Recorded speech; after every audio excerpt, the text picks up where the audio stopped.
যশোরের আলোচিত হত্যা মামলার আসামিদের জামিন ও প্রকাশ্যে ঘুরে বেড়ানো এবং বাদীকে মৃত্যুর হুমকি দেওয়ায় কোতোয়ালি থানার ডাকাতিয়া এলাকায় নারী পুরুষের মানববন্ধনে খুনিদের ফাঁসি দাবি করেছেন অত্র এলাকা হতে।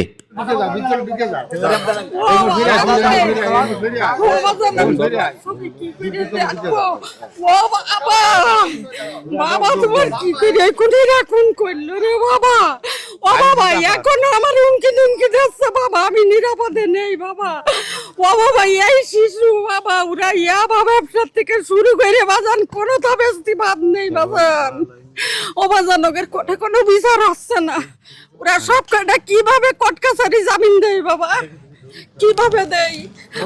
আজ থেকে 6 মাস পূর্বে যশোর কোতোয়ালি থানার ডাকাতিয়া গ্রামে মৃত চঞ্চল গাজী পিতা মধু গাজীকে নির্মমভাবে হত্যা করে একই এলাকার রবিউল পিতা কানা জামালের সহযোগীরা। উক্ত ঘটনাকে কেন্দ্র করে রবিউল যশোর জেলা কারাগারে বন্দী থাকলেও বাকি 5 জন আসামিদের মধ্যে বিল্লাল, মুন্না, আফজাল, ফুল বেগম, রূপালী বেগম জামিনে মুক্তি লাভ করায় এলাকার সাধারণ মানুষ ফুঁসে উঠেছে।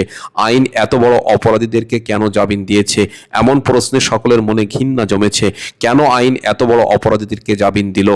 রবিউলের মাদকের কারণে সমাজটা নষ্ট হয়ে আছে। তাই মাদকের কারণে যখন খুন হয়েছে, তাই যুব সমাজ এই ধাপে ধাপে ধাপে ধাপে আজ মাদক নেশাগ্রস্ত হয়ে যাবে। আজ ইতি দেখা আছে পরবর্তীতে আরো সমাজে আরো খুন মার্ডার আরো বেশি হতে পারে। এর কারণে আমরা সাধারণ জনতা আমরা সুন্দর পরিবেশে থাকতে চাই, যার জন্য এর কারণে আমরা ন্যায় বিচারটা চাচ্ছি। মামলা সূত্রে জানা যায়, আজ থেকে 6 মাস পূর্বে প্রকাশ্য দিবালোকে মৃত চঞ্চল গাজীকে নির্মমভাবে ধারালো অস্ত্র দিয়ে কুপিয়ে হত্যা করে রবিউল, বিল্লাল, মুন্না, আফজাল, ফুল বেগম, রূপালী বেগম। তাৎক্ষণিকভাবে সকলকে পুলিশ গ্রেপ্তার করে যশোর জেলা কারাগারে হস্তান্তর করেন। দীর্ঘ কারাবাসের পর মাদক সম্রাট চোর সিন্ডিকেটের রবিউল বাদে অন্য 5 জন আসামিকে জামিনে মুক্তি দেওয়া হয়, যার ফলে উক্ত এলাকার সাধারণ মানুষ তেলে বেগুনে জ্বলে উঠেছে। এই চঞ্চল হত্যা করেছে চঞ্চলকে, এই পরিবারটা এখনো সুস্থ বিচার পায়নি। আমরা আশা করতেছি হয়তো এরা সুস্থ বিচার পাবে না, তাই প্রধানমন্ত্রী ও প্রশাসনের কাছে আমরা এর সুস্থ বিচার আশা করতেছি। উক্ত ঘটনায় ডাকাতিয়া এলাকার নারী পুরুষ সকলেই মানববন্ধনে অংশ নিয়েছিল। তারা সংবাদকর্মীদের এমনই বলেছে, একজন মাদক কারবারি চোর সিন্ডিকেটের হোতা আজকে টাকার প্রভাব খাটিয়ে একজন নিরপরাধ ব্যক্তিকে নির্মমভাবে হত্যার পরেও প্রকাশ্যে ঘুরে বেড়ানোর সাহস দেখায় কিভাবে? মৃত চঞ্চল সেদিন মাদক সম্রাট চোর সিন্ডিকেটের হোতা রবিউলের অপকর্মের বিরুদ্ধে প্রতিবাদ করেছিল, যার ফলে চঞ্চলের জীবন সেই সকল মানুষরূপী হায়নাদের হাতে নিভে যায়। আপনার ছেলের হত্যার পরে আপনি কতজন নামে মামলা করেছিলেন? আমি মামলা ধরেন ওই দিন তো ওই কতজন আসামি ছিল? 5 জন। 5 জন আসামি সবাই জামিনে আছে? জামিনে আছে 4 জন। 4 জন জামিনে আছে? জি। আপনি কি বলতে চাচ্ছেন যে আপনি ন্যায় বিচার পাবেন না কিছু? আমার তো মনে একটা ধারণা যে আমি তো দুর্বল হয়ে যাচ্ছে, যে ওরা ছাড়া পেল কিভাবে। আমি এগের বিচারটা সুস্থভাবে গ্রামের সবাই দেখুক, যে বিচারটা সুস্থভাবে হোক। দেশে সুশাসন না থাকলে ন্যায় বিচার প্রতিষ্ঠিত হয় না। আমরা দেখেছি প্রায় সময় অন্যায়ের প্রতিবাদ করে সেই সকল সাহসী বীররা নিজের জীবনকে নির্বিকারে বিলিয়ে দিচ্ছে, কিন্তু আজকে যারা অন্যায়ের প্রতিবাদ করে নিজের জীবনকে সেই সকল মানুষরূপী জানোয়ারদের হাতে বিলিয়ে দিতে হয়, কিন্তু পিছনে থেকে যায় কত ব্যথা, কত স্মৃতি, আরো কত স্বপ্ন, যা মৃত চঞ্চল রেখে গিয়েছিল তার ফুটফুটে 4 মাসের শিশু বাচ্চা আয়ানকে।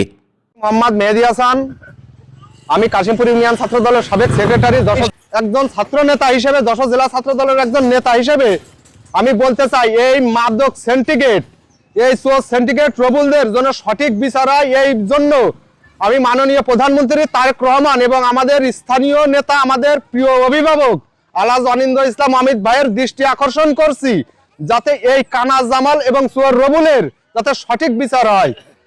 সেই 4 মাসের শিশু বাচ্চা আয়ানের বয়স এখন 10 মাস। কি অভূতপূর্ব ঘটনা!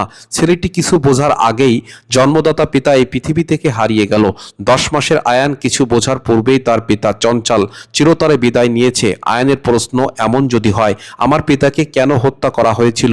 এই সমাজ, রাষ্ট্র বা আইন আমার পিতাকে নিরাপত্তা নিশ্চিত করতে পারেনি। আমার পিতাকে ওরা কেন হত্যা করেছে? এই প্রশ্নের জবাব আয়ান হয়তো একদিন জানতে পারবে, কিন্তু আয়ান তার পিতাকে কোনোদিন ফিরে পাবে না। ব্যবসা করছিল ওরা সামনে, আমাদের বাসার সামনে। এগুলো করতেছিস কেন এখানে? তার জন্য আমার স্বামীকে ওরা নির্মম ভাবে হত্যা করে, ছুরির আঘাতে যেভাবে ওরা মেরে ফেলাইছে, যেভাবে হত্যা করেছে, তার বিচার চাই আমি।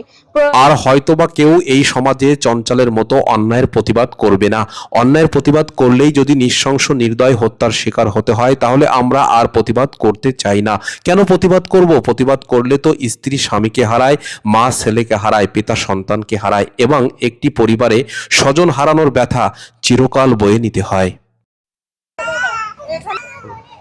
এখানে এক জায়গায় মানুষ ছিল।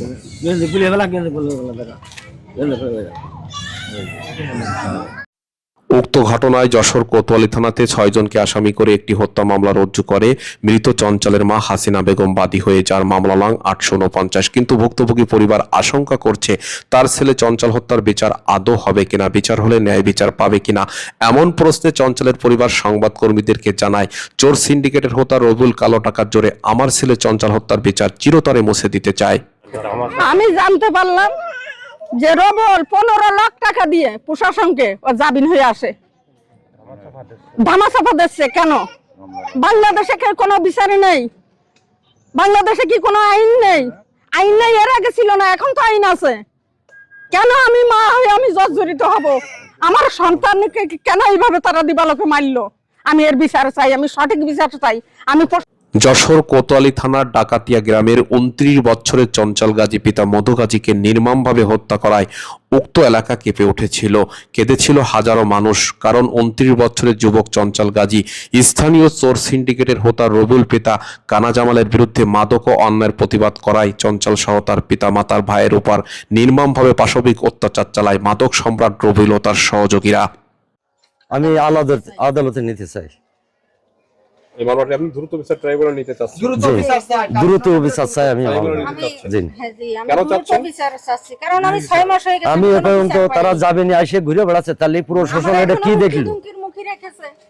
উক্ত ঘটনায় যশোর কোতোয়ালি থানাতে 6 জনকে আসামি করে একটি হত্যা মামলা রুজু করেন মৃত চঞ্চলের মা হাসিনা বেগম বাদী হয়ে, যার মামলা নং 849। কিন্তু ভুক্তভোগী পরিবার আশঙ্কা করছে তার ছেলে চঞ্চল হত্যার বিচার আদৌ হবে কিনা, বিচার হলে ন্যায় বিচার পাবে কিনা। এমন প্রশ্নে চঞ্চলের পরিবার সংবাদকর্মীদেরকে জানান, চোর সিন্ডিকেটের হোতা রবিউল কালো টাকার জোরে তার ছেলে চঞ্চল হত্যার বিচার চিরতরে মুছে দিতে চায়।